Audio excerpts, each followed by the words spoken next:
Hey guys, Jeremy here from Level Up Roadcraft in Katoomba. I hope you're staying safe and I hope you're doing your hours. Today's episode in the How to Pass the Peace Test is an answer to a question sent in by Daniel Karam. I hope I'm pronouncing your name right. Karam? Anyway, Daniel, thank you for your question. He wanted to know how head checks work around roundabouts and things like that. So really simply, people miscall a head check a lot, right? Most people don't actually know what a head check is. A head check is a very specific check. It is a twisting of the head with your chin moving to your shoulder in order to see what is in the blind spot. So if we have a look up here for a second, we see certain stuff in the mirror up here, then we can see certain bits in the mirror down here, but you can realize that we have the little tiny mirror out there which sees a little bit more. Let's just put this down for a second. It actually sees a little bit more around the corner than the big mirror, right? That's a blind spot mirror. And what we're talking about with the blind spot is the stuff that is literally sitting right there in the vehicle. Now, when it comes to blind spot checks, what we're doing is as we're driving, we are turning our head to look at the blind spot. So basically, as we're driving, we lean forward a little bit, we turn our head so our chin touches our shoulder, and we look into that space that is there. Basically, you're looking out the back quarter window, basically, seeing what is just outside the back quarter window. In the case of going the other direction, so if we go this way, we're leaning forward and we're looking out the back quarter window, okay? So what I'm gonna do is I'm gonna take you outside the car because I think this makes it a lot more understandable. Let me just jump out here for a second. Just waiting for a student, so I thought I'd do a quick video for you. I've had no time recently. This is the blind spot on a car. This is where on a car, if something's sitting here, you can't see it in your mirrors. And you know you can tell that because if you look in my side mirror, you won't be able to see the driver's headrest, okay? So from here, a blind spot check effectively, if we look through the car up into here, the driver should be looking out through that bit where the driver is, straight out this window to where I am standing. And that is a blind spot check. Now, what is different to a blind spot check, because remember blind spot is chin to shoulder, twisted around. Chin to shoulder, twisted around. That's a blind spot check. What we also have is a peek. Now, a peek's like a half a blind spot check. That's where you look down something. You're turning your head and you're looking out, say, the driver's window or outside the passenger window, it may be, whichever way it may be. But nonetheless, there is a difference between blind spot checks and peeks. Peeks are used when you're going through intersections. I hear quite often people say, you should head check that intersection. Well, let's have a look at this again. Remember, this is the blind spot. So if I head check an intersection, I have already gone past the intersection in order to check it. I'm turning around looking back at the intersection that I've already gone past.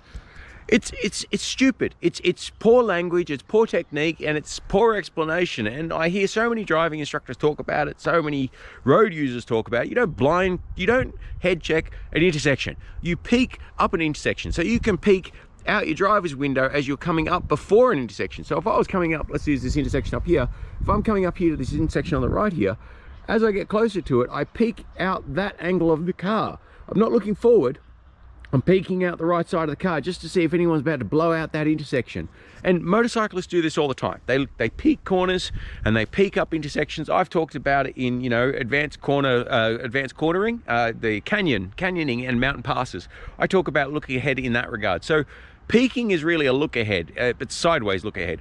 Whereas in regards to a blind spot check, that is seeing what is you cannot see in your mirrors that is alongside your car. That's the motorcycle, the push bike, I don't know, maybe the car that's pulled up beside you as you're trying to pull out of your car park. But anyway, so what we're going to do now is we're going to jump into the actual car and I'm going to take you for a demonstration drive so I can explain to you. Got lots of people driving past. Always fun talking to you guys while I've got people driving past. Somewhat embarrassing, but it's worth it. Please put a comment down below, share a like or something. Just any engagement's always helpful. And I put up with this embarrassment. But anyway, we're going to jump into the car.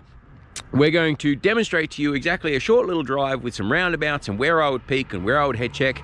We're going to demonstrate where you need to head check on a parallel park, so when you're reverse parking behind somebody, and basically hopefully that gives you an idea.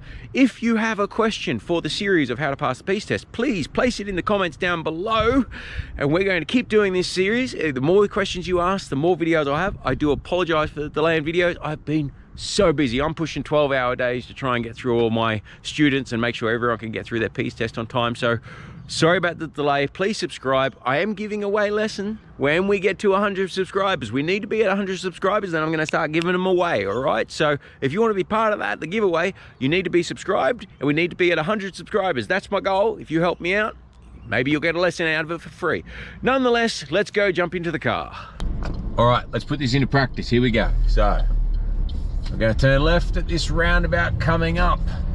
So the deal is we get our indicator on 5 seconds before the intersection. We are going to peek ahead to that entrance. We're going to peek to this entrance. We're going to head check on the inside of us to make sure no one's running up the inside. You need to remember to head check every time the car moves sideways, and that includes going around a corner. So we just slow down to create a better buffer space for that car going past. We're going to turn right down here, put our indicator on 2 telegraph poles. That's 5 seconds before the intersection. If you struggle with the 5 seconds, 2 telegraph poles. So we're coming in here, we're going to head check on the inside of ourselves, peek up, we're good, clear. I'm going to roll through. Now I'm going to show you how to head check for parking. So I'm going to park behind this maroon Jag, I think it is. We're going to head check before we move across.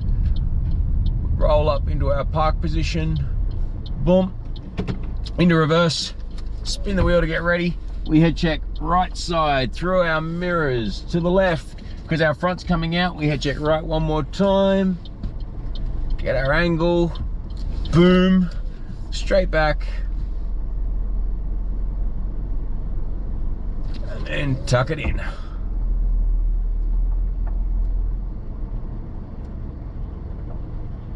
There we go, straighten her up, bring her forward. That's how a master taxi driver parks. So if you want to learn how to park and you're struggling, come see me, I'll teach you how to park. Now we're going to leave out. So there's a head check we need to do in regards to leaving a position. If we're going to reverse, we need to look with our rear eyes out the back because our mirrors have holes between them. So we look around with our rear eyes, then we can use our mirrors to reverse out after that. But we do need to check with our rear eyes first. Now we're going to pull out. First thing we do is put our indicator on. We're in the right gear. We're going to do a big check. The big check is from the away direction to the towards. So we're about to move towards the right. So we start in the left blind spot, left mirror, center mirror, right blind spot. Get ready as we take our foot off the brake to the accelerator. We head check one more time. And that's how we head check pulling out. When we come up to an intersection, anytime we kind of move sideways significantly, as I said, we need to make sure we head check. But we also need to peek as well. So we need to do both of them appropriately. We're going to buffer the guy on the wrong side of the road. Get our indicator on nice and early that we're going to be turning right here. So we turn right, we come up the intersection, we peek the left, we peek the right, we're all good inside, we head check the inside. As we go around, we slide through. We have this lovely awkward position where I don't know what this person's doing, so I'm going to treat this as a hazard, and I'm going to just make sure this person... Oh, we might have a problem here. Hang on, we'll just make sure he's okay. You okay, man? You all good? Ah. I'm gonna park up. I'll be right back with you, all right? I'm just gonna help someone out for a second. Doesn't always happen, but sometimes you gotta be a good Samaritan. Poor guy, looks like his car's broken down, so I'm just gonna give him a hand, give him a push, all right? I'll be right back. A few moments later. Okay, we're back. Living in the mountains, you gotta look after everybody. So we're gonna cover head checks, pulling out again. Indicator comes on, parking brake comes off, into drive. I'll put the window back up. All right, so we do our big check. Left side, all our right side. Look at my mirror. Now I got someone turning, still not safe. Look in the blind spot, I've still got another person. I've just gotta wait. Nothing wrong with just sitting with your indicator on, waiting for things to be safe. Sometimes it takes 2 or 3 checks to find out where you gotta be. Coming up to the roundabout, here's something interesting. We need to peek all of the directions that we could have someone coming from. So we're going to peek up the right of this intersection. We're going to peek on the left. And we're going to peek the other intersection, the opposite side of us as well. So coming in here, roundabout is about to be clear, but as we peek up the right, we see we're going to have traffic flowing in. This is our time. Someone's blocking, so we're going to move. We look there, we look at the other side, keep peeking around. And then as we're going to come off, indicate off the roundabout, and we just quickly head check to make sure no one's sneaking in the inside of our corner. All right, it's really important when you You head check when you change lanes, you head check if you go significantly sideways, and you head check when you're going, check the inside of your corner when you're going around a corner, right? There's when you need the head checks, the blind spot checks. You peek all the places someone may jump out from, okay? You head check your insides, round corners or moving sideways, you peek all the possibilities of a strike. So as we come up here, we're going straight, but we still peek to the right, we peek to the left. A driver's not really paying attention, but oh, surprise, surprise, they're a red P-plater. By the way, once you get your Ps, it doesn't mean you know how to drive, it just means you don't need to have someone driving with you anymore. But your first 1,000 hours are very dangerous, so give yourself some more space, give yourself some more time. Now we're going to continue further up here in order to demonstrate to you a bit of a sideways shift, and I can show you what it's like merging on and off places. And I'll give you one last little demo as we come back. So yeah, I wonder if you know, you're gonna be on YouTube, bro. Everyone say hello to DDS02U as the double P plates.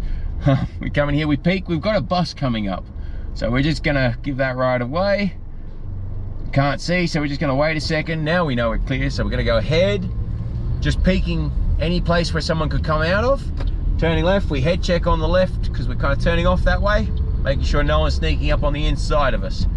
So if we're going sideways in any manner, we need to also make sure that we head check properly. So one of the funny things is, as we're coming down here in a P's test, what you really need to make sure you do is we're going to turn here, we need to head check left. Yeah, there's nothing there, I get it, okay, logically. You could see what was there was just a garden bed, but we still need to head check it. It's a habit we get into. That's why they want it to be done on the P's tester, right? It might be a little useless a couple of times, but then that one time a motorcycle or a kid or a push bike or something in the way, then you're gonna be happy. So as we come up here, we're gonna look in the mirrors, we're gonna look in the rear vision mirror, we look at the side mirror, we got a guy coming. All right, so we've got someone coming bailing down. You're gonna see them pass here in a second. We look over our shoulder for the head check, check the mirror again, hit the check, we are all clear, and we can come across. So they're the head checks that you need to do pulling in and out of a particular place. Now there's one more set of head checks I'll quickly cover with you because I'm going to head back on the highway now. And that is where we head check. Ooh, this is going to be tricky to get a turnaround in here. Just go through here.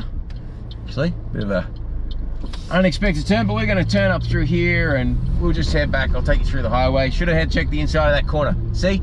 Even a good driver misses one occasionally. This is why it's so important to make sure you do them all the time. Turning right here, head check on the inside, peek the other sides. So, you know, a good driver, diligent human beings, sometimes we just miss it. This is why I always try and teach my students, you need to have tolerance on the road, okay? Maybe someone just had a really bad day at work. Maybe someone's having a fight with their partner or something, you know, it all just depends. But at the end of the day, it's okay. Just have some tolerance for people on the roads. So we're gonna head around this way and we're gonna get to a stop sign. We'll show you the head checks we require for the stop sign. And then we can route down the highway and we can, this is a really weird intersection, it doesn't really have very well marked boundaries. So we're going that way, we head check on the inside of us, we peek on the other side, and we roll through. So as we come through here, we're going to roll up to a stop sign. Again, indicator on 2 telegraph poles before the intersection, or as best you can. Sometimes you just don't have time, but get on as early as you can. 2 telegraph poles is what you really need. We're going to head check here, we'll make sure no one's on the inside. We've stopped for an entire second. It's not a law, but it's what I suggest. I always suggest stopping for an entire second at a stop sign. That way no one can argue that you didn't stop. We're going to turn right down this roundabout. Now, when we get down here, we're going to merge onto the highway. I'm going to teach you a little bit about that. The head checks on the highway. We're good. We head check, we peek. We're all good. We're just going to keep an eye on that BMW. He's been good. We indicate off. We head check that he's not slipping inside of us, and we're good. Now, as we come down here, this is a 50 zone, okay? So we're going to be doing 50. You'll see the 80 sign up here. Where that 80 sign is, that's where the black and white 80 begins, okay? So it's 50 down here. As we come down, get our indicator on, 50, cross the 80 sign, build up to 80. We're checking our rear vision mirror, our side mirror. We're going to slip in behind this truck. We're going to have to eat up a little bit of this merge lane. We check again our head shoulder, that BMW not jumping in us. We come across when we're fully in our lane, we take off our indicator, and we re-establish the gap between us and the car in front at being 3 seconds again. So I hope now it's at traffic lights. By the way, that was another part of Daniel's question. At traffic lights. At traffic lights, basically, if you're turning at traffic lights, you head check on the inside of you, okay? Or you head check where you could have a side-on glance. If you are peeking, you want to peek every direction in the traffic light to make sure that no one's going to run the light, all right? The truth of the matter is that you can't trust a red light nowadays. Sadly, people are just stupid, or they just don't care about anyone but themselves. I don't think people care for themselves a lot nowadays, and they just run red lights. It's a really bad habit. In my lifetime of driving, no one ever used to run red lights, but now they all run them, and I see it regularly. I've seen people die going on a green light, pulling out on motorbikes, and trucks taking them clean out right in front of me. So never trust a red light. Make sure that you peek both directions and see that everyone has stopped. And then if you're turning at a set of lights, you also need to do a head check on your inside of the corner in order to make sure that there's no one there. Well, okay, I've covered head checks, driving, merging, coming down an on-ramp. I've covered head checks parking. I've covered head checks when you're trying to help someone out that's broken down. And I've covered head checks at roundabouts and traffic lights. I hope that's everything I could possibly need for your answer. Daniel, thank you so much for your question. Until next time, guys, remember to stay calm, pay attention, and keep safe. My name's Jeremy from Level Up Roadcraft in Katoomba. As always, it's a pleasure. Till next time.